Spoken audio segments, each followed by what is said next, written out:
Tomb of the Spider Queen, map number 1, the Master Clash continues. We are on the 3rd playday of the league. I still don't know what to call this particular phase. I guess it's part of the playoffs already, but we have a round robin, so we have like a league table, and it's a round robin. It's the best of 2 phase, as I said. We limited it down, or we whittled it down to like 8 teams that are still here in the standings. And yeah, we got some good games already. I gotta say, it's also getting a bit exciting. I mean, in this particular series, it doesn't really play a role, but as you might have already realized, Team Wa has now joined Chili Mountain. And the Khaldor, by the way, will also play under a different name for the remaining part of the season. Has to do a little bit with the Masters Clash and arrangements, has to do a little bit with CCL as well. So more and more teams are now playing under the names of orcs. That's why the Khaldor are now, for the rest of this season, also known as Oxygen Esports. So if you guys are stumbling across that name in the next couple of days, then you'll know why. But yeah, we're on Tomb of the Spider Queen for our first map in the best of 2. The usual drill: if you win 2 out of the... well, if you win both maps, then you get 3 points. You win 1 map and tie with your opponent, you get 1 map at 1 point, and if you don't win anything, you get nothing. I mean, duh. There are no participation trophies here. So yeah, Inting for Ruby is going up against the Cats here. I would at this point honestly give the red team probably the advantage, but yeah, time will tell. Tomb is our first map. Got Vala already. Ooh, that's another aggressive opening here from the blue team. It's sometimes a little bit weird. Sometimes when you're looking at a draft and you're talking about like the first pick rotations, right? It feels like you're talking about chess. A really aggressive opening here from our contender in the blue. So yeah. Red team is going for Sicilian defense. No, but jokes aside, if you open up with Karrigan and Uther, you know trouble's brewing. Fish is back on his Uther, which is also kind of nice. I mean, for the longest time, he's been playing main tank Uther whenever he got a chance. So much that every team that went up against them banned out Uther. They all said, like, yeah, that's not happening. So I would assume that we're going to get a main tank Uther for them and then a second support, if they stick to their usual strategies here. If that's going to be the thing, I mean, again, we're gonna find out. But yeah, so Leo and Sylvanas are locked in on the other side, and that enhances any push that you get with the web weavers. By the way, I'm already going to call this right now. So we had a conversation earlier on my Discord, and someone said that his wife is occasionally watching the stream, and she picks up on HOTS terminology a little bit. But the other day, apparently, she was listening, like, and all of a sudden, it's like, is he saying wet beavers? So when we're talking about web weavers, apparently she was understanding wet beavers all the time, and I think that's fucking hilarious. So there is going to be a game in the near future where I'm going to call web beavers the wet beavers all game long, and I'm just going to make fucking stupid puns around that, and everybody that is not in on the joke is going to be sitting there like, the fuck is this idiot talking about? So it's going to be glorious. It's going to be wild. I'm having so much fun already thinking about it. It's like, yeah. And here come the wet beavers, and why are there so many fucking spiders here? Where are the beavers? It's going to be great. But yeah, the wet beavers, I thought that was great. That's a missed opportunity for Blizzard. I mean, don't get me wrong, the spider theme kind of fits, but wet beavers? There we go. Either way, with a little side tangent, we got an Anduin pick and we get Tiger. So again, the double support Uther main tank is confirmed. And we got Mephisto and Johan for Johan. Okay, so I mean, again, there's a little bit that's happening with that, but either way, last pick, Galnagulna. What do we get here? Come on, boys. Gimme. It's Hogga. Hogga. All right, so good setup. I'm interested to see what the Karrigan is able to do for them here. We got map number 1. It's the best of 2 series, as I already mentioned before. Inting up against the Cats. Let's go. Game number 1. Let's go. We got Inting for Ruby going up against the Cats. And over on the left side in the blue, we got Mindtalk on Karrigan, Nox on Anduin, the Fish on Uther. We got Pablo on Tychus and Galnagulna on Hogga. As on the right side of the map, Derakia is playing Sylvanas, bringing in the Spanish spirit here. Mañana. Hirath on Mephisto, Captain Rex on Rega, Johan on Johanna. That has to be incest in some way, shape, or form. I mean, something's wrong there. And Menador is playing Leoric. Okay, so... But yeah. Mount game, nah, nothing too crazy, I gotta say. I want to have that goat back, by the way. That goat that Smexy was riding the other day, that was kind of funny. Nah. But yeah. Now, either way, we have in the middle of the map a little bit of an early aggression, nothing too fancy. Mind Talk might be in trouble here. That's 2 supports. They should be able to keep him alive. And they're going for Jojo. Kerrigan! And the kill. Setting Tychus up. Look at that. The StarCraft duo is working in tandem to secure kill number 1 against Jojo. Blondie is down. And that was an easy one. But yeah, so in the middle of the map, we have, in the meantime, still our rotation with the 4 here. Blue team getting the early kill. That's already answering the question how aggressive Kerrigan is going to be. And off to a good start. I mean, again, if you're playing a lineup like this, you obviously are hoping for Kerrigan to have a pretty big impact here. With the double support, you should be able to get very aggressive on the opponent's team. And then you can always, talking about aggression, Hogger is down. And yeah, you can always pull her back out with Anduin. You can empower her even more once level 10 hits for Uther because of the Divine Shield. And Uther has a stun as a follow-up too, so that really works for him as well. But yeah, this should be actually pretty sweet. I mean, the fish already here in the middle of the map. I like the woodchuck chuck outfit. How much wood can a woodchuck chuck if a woodchuck could chuck wood? So yeah, he's just gonna hammer that down. Give him the axe. Why do so many heroes in Heroes of the Storm have an axe, by the way? Don't they have any other weapons? It feels like everybody and their dog is running around with an axe over here somehow. So, yeah.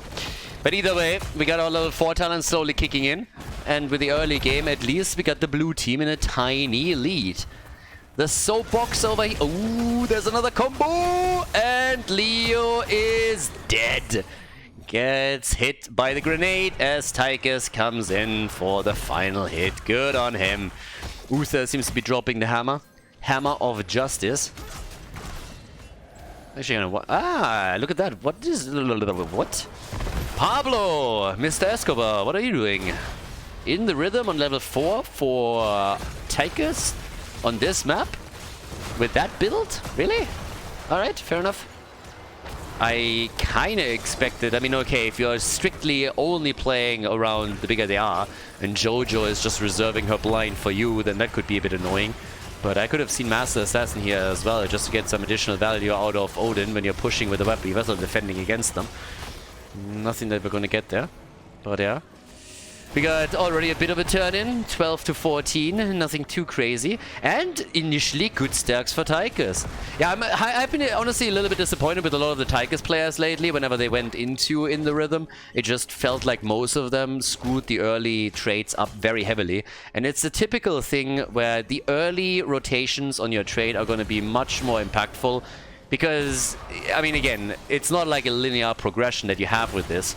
So it's all exponential with Tychus. The more stacks you get, the easier it is for you to get additional stacks because of the increased duration. And with him now doing a very good job early on, already sitting at 30, that's pretty promising for the remaining part of the game. So I like that. Early on, after hitting the level 4 talent, you definitely need to work together with someone else, a bit in tandem to make sure that you're getting some quick stacks, and then that helps you to increase the progression as the game continues. So already a bonus right there. Now, we have, with level 7 in play, the Purification for Rhaegar. Is that, by the way, the old Purge icon? That's the old Purge icon, right? From Warcraft 3. It's been a while, so I'm not quite sure if that's even true anymore, but yeah. That's something, honestly, that I asked a couple of years too late. But I don't know when it hit me. I feel like the other day I was thinking about it for the first time. But yeah, either way, so we got 2 kills to 1, and both of the teams are eager to get the first turn and completed. Blue team is a bit closer, only needs 2 more gems delivered. Leo is getting a... No, Leo is sitting at the side. Looked on the minimap for a moment like he was getting a freebie here. But nope, they're going for Mind Talk, or they're trying to. Double support. Where's the second support? They're missing one here. Mind Talk is jumping around, getting a bit of a shield again. And they're starting to chase Leo, and there's the turn in. The fish delivers. Okay. Alright, so with the fish delivering, we got now 39 stacks for Tychus. I really want to see where he is getting with this. Sun's out, guns out. He's not wrong, by the way. The sun is really out, at least here in Spain. So that's good. And yeah, there's the stun. Straight up for Jojo. They are really pushing this one deep. Hello? She's a little bit far out there, isn't she? Kerrigan is already looking for the combo. Iron Skin was obviously saved. And it's the red wheels that turn in first. What?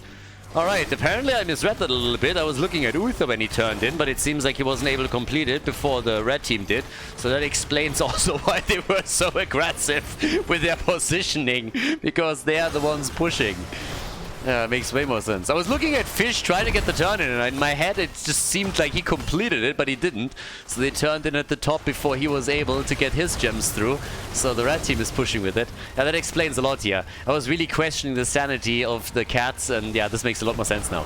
But they lost pretty much all of the weapons very quickly, so that level 10 ability that they now locked in is not doing much for them, unless they get Galnagulna, and they don't. Hogger just pokes through the wall. They got their level 10 and move in with a Hoarder pull. They're trying to go for Dirk here, and he's down. That's a couple of gems lost. Loss is not going to be too many, but still a few. A little bit more poke is happening here. 64 stacks for Tychus. Very, very nice towards his level 4. And now they should be able to turn in. And indeed, the fish delivers. So, Uther is able in his second attempt to get the web weave away for them. Well, down to the bottom of the map, Galnagulna still with 25, so he's definitely the one that needs to be very, very careful that he doesn't get ganked. 3 kills to 1, and Inting for Ruby is off to a very, very nice start. Not bad. They're trying to go for Leo, and he's fine. Yeah, they can't catch him, but they drop instantly Odin on Tyker so that they can go through the wall now. That thing is not going to stand a chance here, and the defense is obviously going to get a bloody nose because of that too. So there's a very, very nice push as Kerrigan has moved towards the mid lane to wreak a little bit more havoc there and help the web weavers. But yep, with that, a bit of damage, but not as much as I expected. Now they're rotating mid lane now to try and push this even further. They still have an advantage in gems because they killed 3 heroes in total and stole some away from the cats. I mean, not stole, ruined some of theirs. It's probably the better way to phrase that. It would be kind of funny if you could steal stuff, similar like you can on Blackhearts. Probably a little bit too snowbally. You win the team fight and you also get ahead on the objective. That's always a bit crazy. But yeah, either way, with level 10 now in, we also have Anduin with his light bomb, so that on Kerrigan, and she can go pretty deep. We also get, of course, the Divine Shield, so that's gonna help Mindtalk to be even more aggressive. Or at least it should. And they're turning in first. Yep, they get a freebie on this one. If they want it, then they get the turn in, and it seems like they indeed do. So the red team is just letting this one slide. It's not even making a play for it. Easy turn in for Galnagulna, and then just like that, we have another Web Weaver wave coming down and trying to, of course, take, I would assume, bot and mid lane. If they get 1 or 2 of the forts, that would be the dream right here. That's exactly what they're currently trying to pull off. So the quest completed for Uther. He gets his level 1 done. Yep, same time now. Another little play for the bot lane as Hogger is pushing Leo back in the mid lane. They're prepping for it as well. There's the combo. Nice! The Divine Shield. Was maybe not even needed, but he also dodges out on the ult from Mephisto, so that's good. Mindtalk can definitely go for another engage, especially since the light bomb hasn't even been used yet. Oh, there's the Ancestral! Nice timing, and that saved Jojo. So they take the Web Weavers out here. Nia still coding is in, both of the teams on level 13. More stacks also for Tychus, who's now sitting at 75. That's a pretty good minigun duration for him. And as it turns out, he's currently also top damage in the game, 27,000. Here comes Hogger, and the light bomb engage against Mephisto, and he is dead. Quick kill against Mephisto. They are able to push them way past the fort, and so they have an easy time taking the structure down. The top one has also taken damage, and down here at the bottom of the map they can of course finish the job and take the second one apart as well. Nicely done by Inting for Ruby. You gotta give those boys some credit. They pull slightly ahead in experience. It's nothing too fancy yet. But since the passive experience gain is now increased with the 2 structures they just destroyed, they should slowly but steadily pull ahead here. So yeah, good job by them. Now there's still a big opportunity for the cats, of course, to bring this back with just another turn in. Build some momentum for themselves. And yeah, Menaldor, 42 gems. Can't even use his trade. If you use your trade here, then you're just down. Style points, by the way, for him riding the money pick. I always knew that the love child of Mena and Khaldor would use the money pick. I mean, what else are you gonna use as a mount with that heritage? That's the question. Oh, that's 41 gems gone. Or not. Can Mephisto save the day? And the answer is, yeah, maybe. Or maybe not. Did they actually screw that kill up? Nope, they're gonna get it. 41 gems? What? Are you shitting me? Alright, boys, that's an F right there. I mean, that was pretty bad. I mean, please. You have 4 heroes right around it, and you can't lock in a kill against Mephisto with 41 gems. I'm not sure what went wrong there in communication, if some of them all of a sudden started to speak Chinese or whatever, but that did definitely not work out. I mean, there's some kind of communication problem that just hit them hard. That's 41 gems and a kill that you just missed. And you had every opportunity. The light bomb already was connected when he didn't have the cooldown to close the gap, but after that, that was such an easy kill. So they get Leo, but it's unbelievable to me that Hirith is still alive. I mean, he probably couldn't believe it either. He was probably sitting there thinking like, alright guys, this is gone. We're gonna have all those gems lost, but now there's the turn-in. So yeah, Leo is dead, but he'll be back. But I have a hard time wrapping my head around the fact that they couldn't get the kill. It's not even that they couldn't. It's like they didn't. They stopped trying. They just stood there and all of a sudden they stopped trying. It must have literally been one of those situations where everybody thinks someone else is going to deliver the first punch, you know, locks in the CC or whatnot. And then Mephisto just walks away and is like, well, if you don't want to kill me, then I guess I just leave. Now, either way, blue team is still ahead. They obviously have an opportunity here now too. Yeah, there's again the Divine Shield for Kerrigan. No stuns against her. And 94 stacks by now for Tychus. So a bit more as well. Okay. So, with that, we have a push straight into the mid lane. Yeah, seems like one of the forts on the blue team side is now finally going to be destroyed. The mid lane is gone. Bot lane is also in trouble. The cats are coming back. They're clawing their way back into this game. And yeah. By the way, if the cats ever get a manager, then it has to be some crazy cat lady. There's plenty around in the esports scene. So yeah, but you have to find a crazy cat lady to manage that team. That would be fantastic. And we have a surprisingly big amount of those, but yeah. Either way, 7 kills to 1, especially in heroes. And we have got 16 talents on both sides, and as the defense is happening, seems like they are still looking for the fight up here. Oh, Kerrigan, look at you! Nice, over the wall! The light bomb engage misses though. They're trying to keep Tychus alive, and Anduin pulled him away from the stun. That's actually pretty wild. Not only did Sylvanas survive, but Tychus survived as well. So good job here.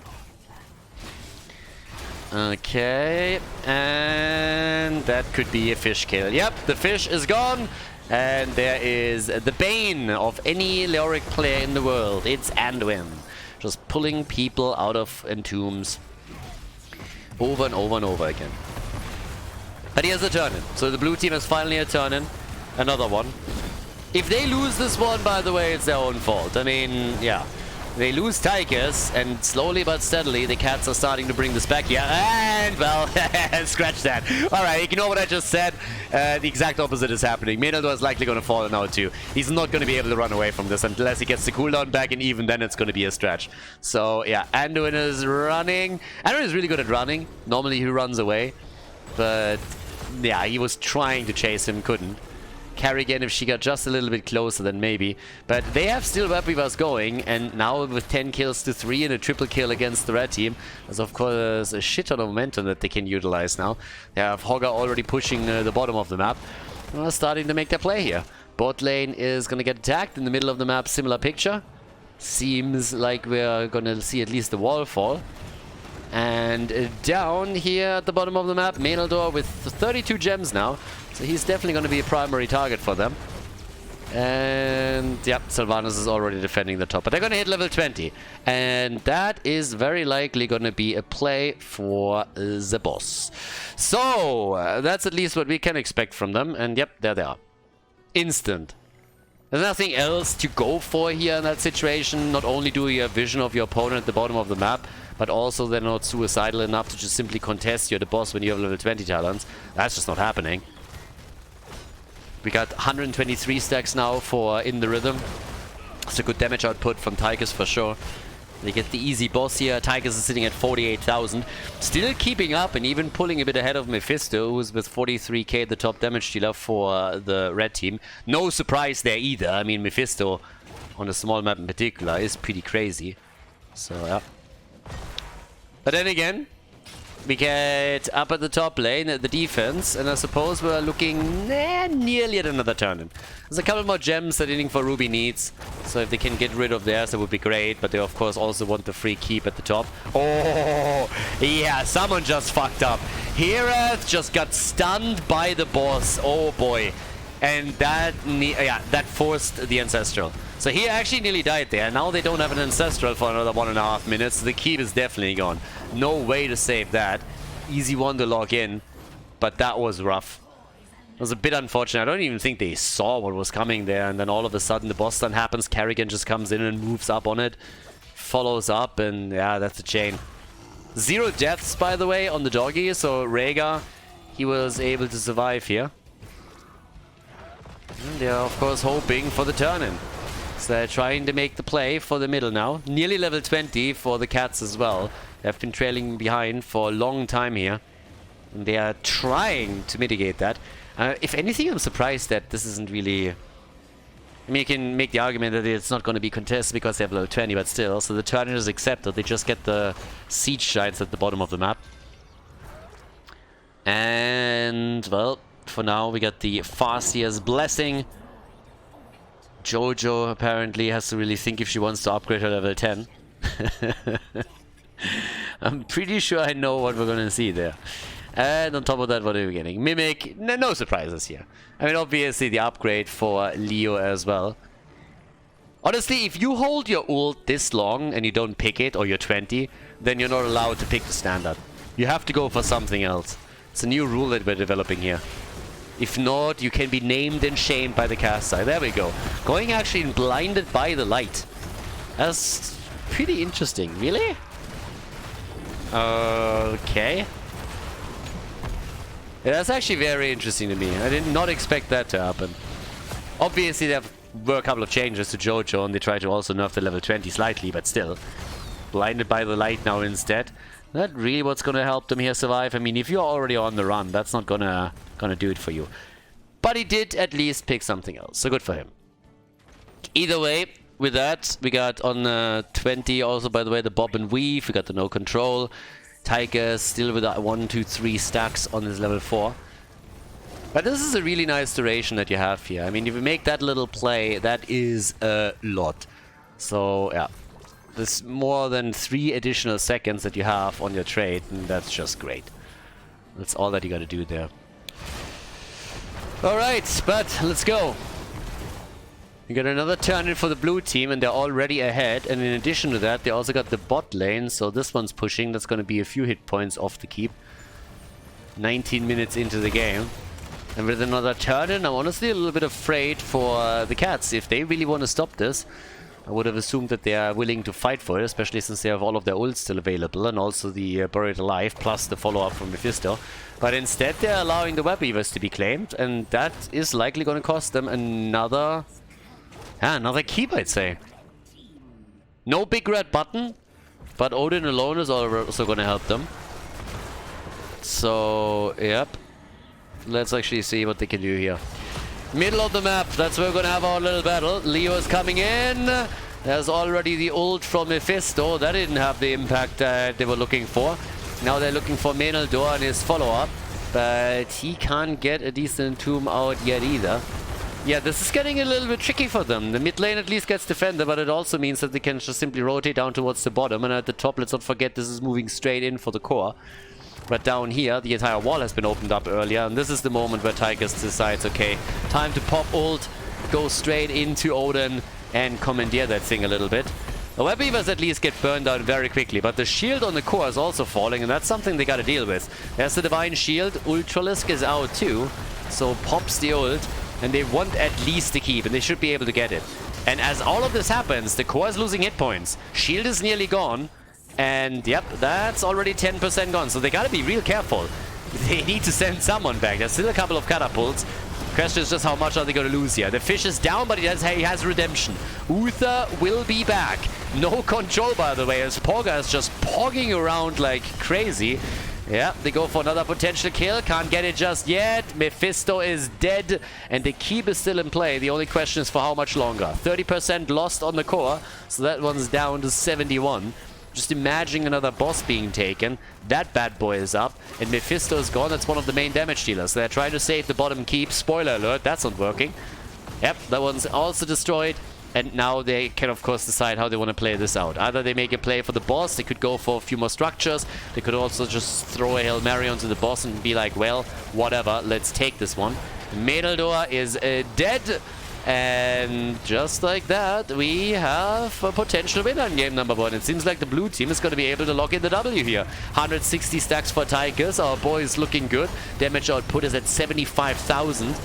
Past what we see from Mephisto. And it's a 5 versus 3 right now. And he is still stacking the damage up. Even Rhaegar is dead at this point, and that should be game.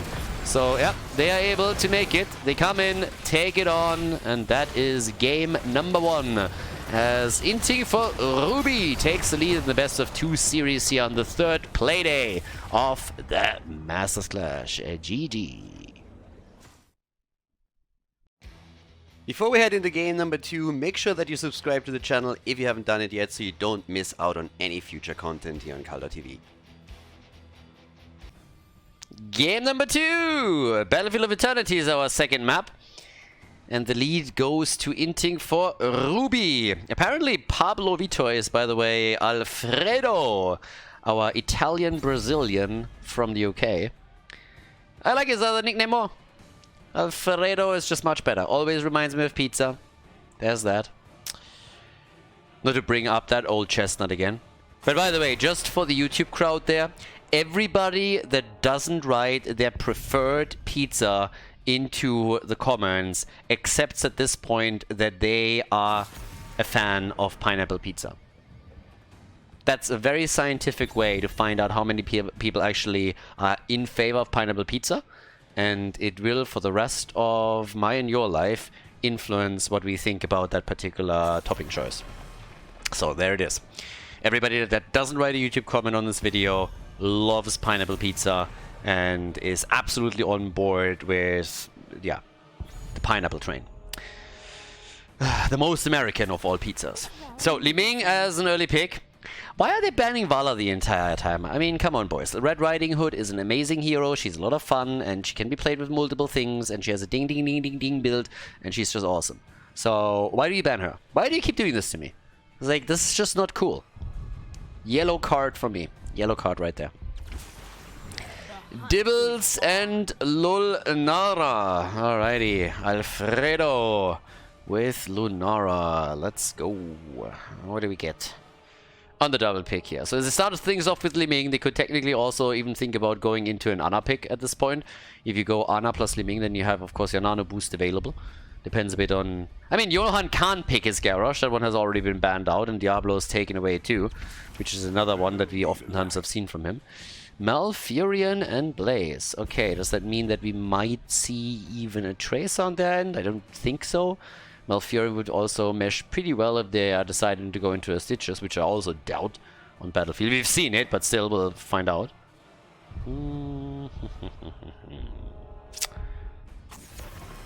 Greymane. Okay, no Li Ming Greymane combo. One pokes them down, another one finishes them off. Yeah, and there we got Genji banned.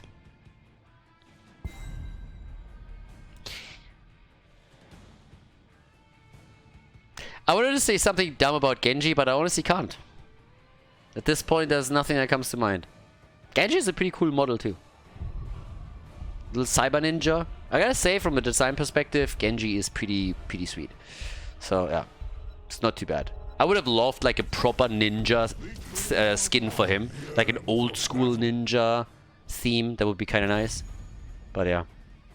By the way, this Imperious theme that we just saw, the skin, doesn't it always seem like he's just shitting? Does he is just like sitting there and shitting into a hole in the ground? Every single time I see that particular model and he just like squats there, it seems like he's taking a dump. Like, I don't know. I have no idea who designed that one, but it just feels weird every single time I see it. So we got Stukov, and we have, ooh, ETC. Look at that. I didn't expect him. ETC, great on this map. Great on Battlefield. You can stun and push people into the Immortal stun, but I didn't really think that Johan would bust ETC out there. So we got Sylvanas and we got Liming. It's a nice double again for them. And, well, last pick for Mindtalk. What's it gonna be? It's not gonna be Kerrigan, I can tell you that much. But they could still go for another melee here on Battlefield. And it is Alarak! Yeah, Alarak was taken a few times during Meta Madness too, and his track record was pretty... not that good. So, can he turn it around in a normal game? That's the question. Well, Battlefield is our second and last map in the best of two, so let's jump straight in. Battlefield of Eternity, Inting for Ruby against the Cats. Mindtalk on Alarak for Inting for Ruby. We got a Nox on Stukov, the Fish on Diablo, Alfredo, alias Pablo Vitar on Lunara, and Galle Gulnar on Imperius. On the right side of the map, Drake here with Liming, Captain Rex on Malfurion. We got Johan on ETC, Erath on Sylvanas, and it's Minador on Blaze. Okay, let's go. Yeah, we're gonna keep our eye here on Imperius. I meant Alarak, but we can watch him too. Galna Gulnar already striding into battle on his golden cock. I have to admit that I kind of like that he has even some synergy here. I mean, look at this. He went for all the right tints and everything, and this is awkwardly fitting. Like, I don't know why, but this is working. Imperius is already striding really arrogantly across the battlefield, and for some reason, him riding the golden cock just works for him. I don't even know why. Now, he died immediately, so that puts the lie to his dominant behavior here, as he's just like cockily going towards the battlefield, but at least Mindtalk is there to catch the experience. But I gotta admit that that combo isn't too bad, so Galna Gulnar, yeah, he found something there. Good for him. Anyways, with level 1, also Neural Stimpact for Blaze. That's actually one of the talents, or one of the talent tiers on Blaze where we see a lot of variation lately. With ETC, no prog rock, no collecting, they're just going for the block party. And we're going to use that. And the big question, of course, is now, is Inting for Ruby going to lock in the 2-0, or are we going to have the Cats at least tie the series up and lock in 1 point for the leaderboard? It's only play day number 3, if you so want. Yeah, Imperius all alone at the top of the map, as Blaze has started to move down, so they really want this camp. And they just simply told him, yeah, just sit tight, bro. Gets interrupted on the rotation back up top, but he should be fine, even with Alfredo attempting to slow him down. But guess what? Lulnara is not the only one that has a couple of slows here, so there's that. And yeah, off we go. With that, we got at the bot lane already a bit of damage. They're also moving the camp a bit further in. Dibbles is trying to stack a bit. Oh, yeah, ETC, careful my friend. Good combo from Alarak. Not good enough, but off to a good start. And they're trying to go for Malfurion too. I gotta admit, if he executes a few more combos like this against Malfurion in particular, that's gonna be a kill against him eventually. Malf can't be that close to the opponent. He is gonna be in trouble if that happens. Now, we have on level 4, Nature's Culling.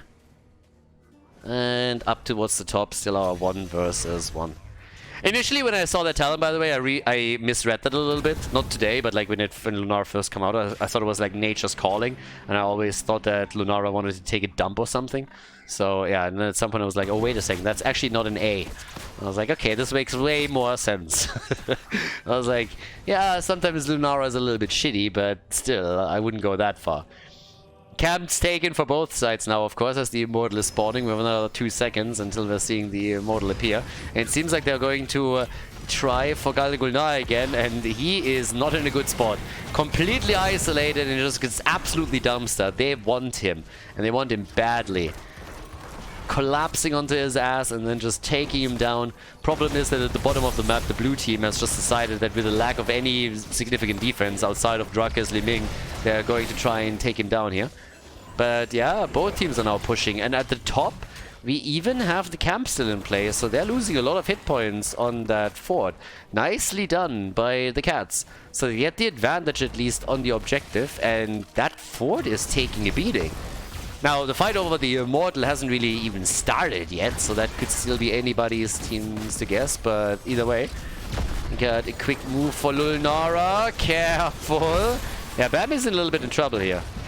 So she needs to be pretty cautious. Now, we got down at the bottom of the map, only Li Ming trying to fire away against the blue team's Immortal, and she's not doing that shitty of a job.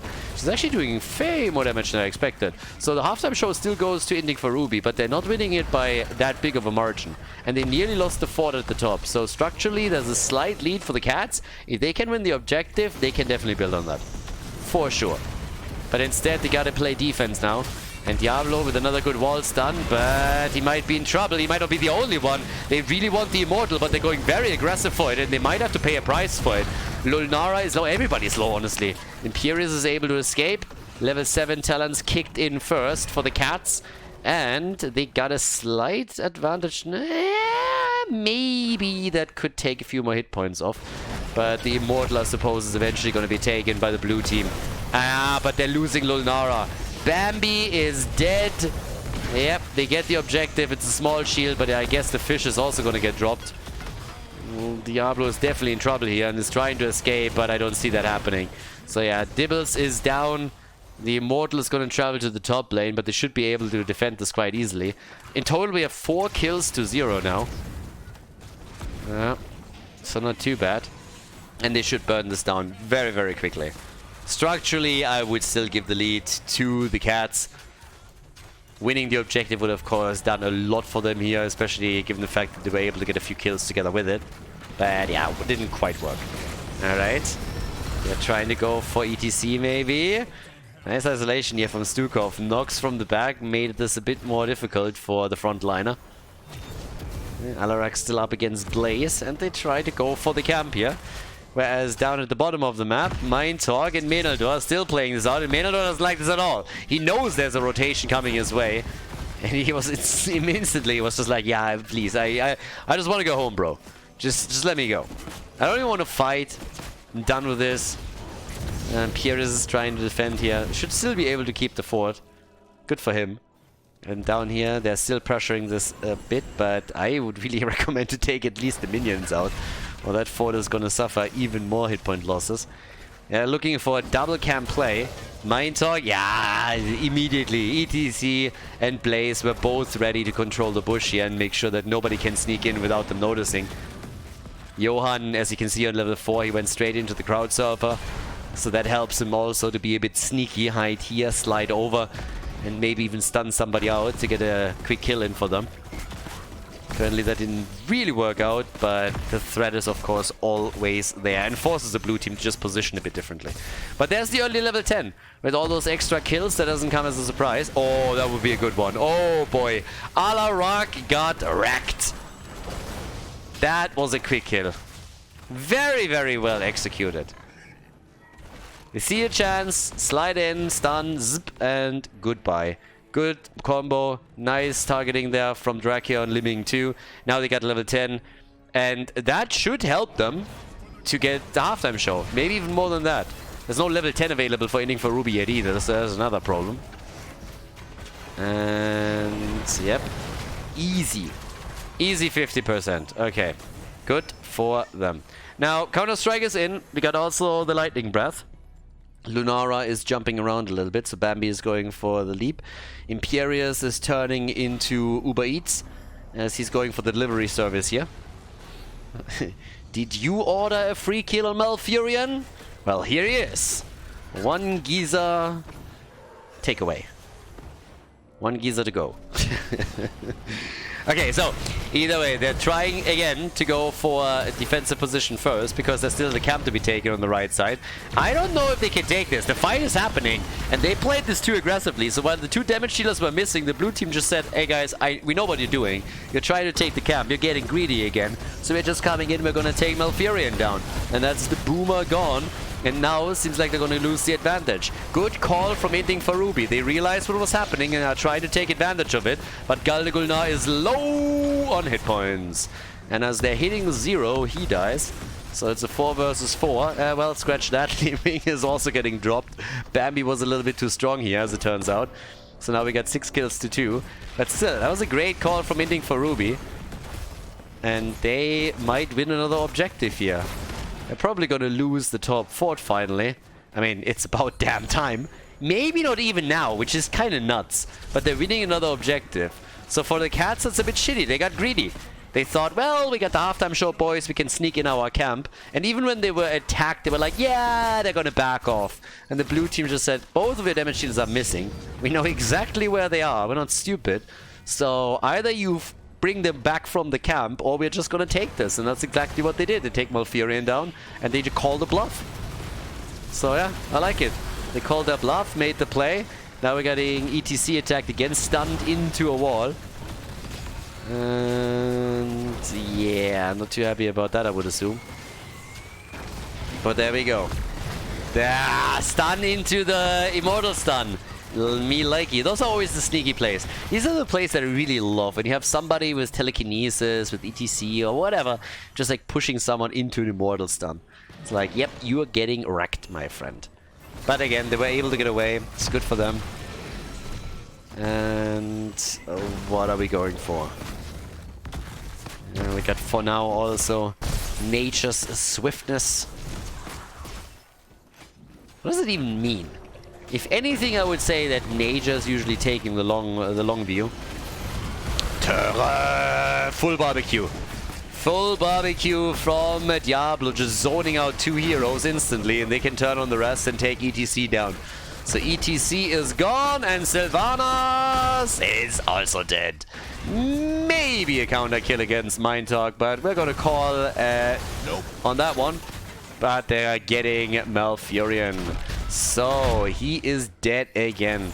Death to all tree huggers. Yeah, hugging trees is not good for you. It makes you soft. Malfurion, he hugged way too many trees in his day, and you see what happens. He's just getting farmed right now. If he gets a little bit too close to the action, he's instantly gone. You would think that with all the experience that that boy has, you know that he learned his lessons, but no. You hug one too many trees and it's just over. Yeah, Blaze still saving the bottom fort. It's kind of wild to me, by the way, that we're having... does he save it? No! Whoa! How does that thing have hit points? The fuck is that? Can you see hit points? I can't see anything. That's hacks right there. Blizzard! It's not like they're gonna do anything about it. But yeah, it's kind of wild when you think about it. Initially, it was the blue team that was in danger of losing their top fort first. That thing is still in play, whereas on the red team side, pretty much both of them are already gone. Alrighty, so... In comes Diablo! Maybe a bit of a Sudoku move by him. No, he's still alive. And, well, not for long. So he gets the guitar to the face. Imperius is there too, and that is it. It's a nice back and forth that we have here. That's now Alarak also getting wrecked again. Losing the sadism. The fort at the bot lane has now fallen too. But we're getting a nice back and forth here. It's 9 kills to 5 by now, and it's always just blow for blow. So far, it's been only the cats that were able to get objectives. But maybe this is going to be the first immortal for the cats. This could be the first one right here. So, yeah. Either way. They go for... maybe they go for Bambi. Dibbles is back, of course, so he lost his soul stacks. But yeah. It's actually kind of fucked up if you think about it. So now Blizzard, with one of the latest patches, changed it so that when Diablo, when he dies, he doesn't lose all of his souls again. He only loses a few. Like, how is it decided which soul he loses and which soul he still keeps to torture? Isn't that fucked up? I mean, think about it. Like, if you die, right, and your soul somewhere, like, just, like, jumps around here, is, like, celebrating afterlife or whatever, and then all of a sudden you get caught by Diablo, so he gets a couple of souls, and then he dies, and you're like, yeah, I'm free! And then all of a sudden you're like, what the fuck is happening? Because you are one of the 25 that he didn't lose? Like, how is it decided? Is that just like a tic-tac-toe, you're playing, like, rock, paper, scissors around it? Like, I think it's a little bit fucked up that some of the souls are not being freed. That's absolutely not cool. I mean, good for him, but still, I feel like there's I have questions, let's put it like that. Anyways, so 16 talent is giving the red team an advantage. Alarak is dead again. I told you earlier, he's not doing well lately. Not even in Meta Madness did he have a big impact. That's 3 kills now. The cats are definitely showing their claws now. These boys did not only want an immortal, they want to finally get a point in the series. It's important for the leaderboard that you take at least one map, and they can't be too happy losing map number 1. So, yeah, either way. But at this point, what do we get? We got 12 kills to 5, so they're definitely dominating on that. We get the Immortal with a 50% shield as we're 14 minutes into the game. And here we go. Lauber, by the way, had the theory that the last 25 souls that he collects are the ones that he doesn't lose. But how the fuck would he know? I mean, he plays Diablo quite a bit, but still at the same time, how would he know? It's like a priest telling me all about God, and I'm like, dude, how the fuck do you know? Have you met him? No, so shut the fuck up. It's like the same thing. It's like, it makes no sense. It makes no sense. Blizzard, you gotta think this through. What is Red T-shirt guy gonna say? Is he? No, don't tell me. What? He actually survives. Look at ETC. ETC is like, fuck no. Crowd surfer value, baby. No wall can hold me. Yeah, if he would have been around when the Berlin Wall was still standing, he would have torn this thing down within seconds. No chance right there. The enigma of the souls. Blizzard just doesn't think about the lore, and as we all know, the lore is the most important things in these situations. If Diablo at some point collects my soul and he dies, and I am not gonna be freed, like, I will be furious. Absolutely furious. Okay. So, either way, now we got 12 kills to 5. Still no keep destroyed. But at least they got their first objective, and with both of the forts out of the way, we now are still dead even in structures between the teams. I mean, not quite. There's a little bit of damage down here. Yeah. For all the nitpickers here, obviously. So for all the Karens out there, yes, Karen, I know. Keeper's taking some damage. It's fine. The Moonlit Harmony.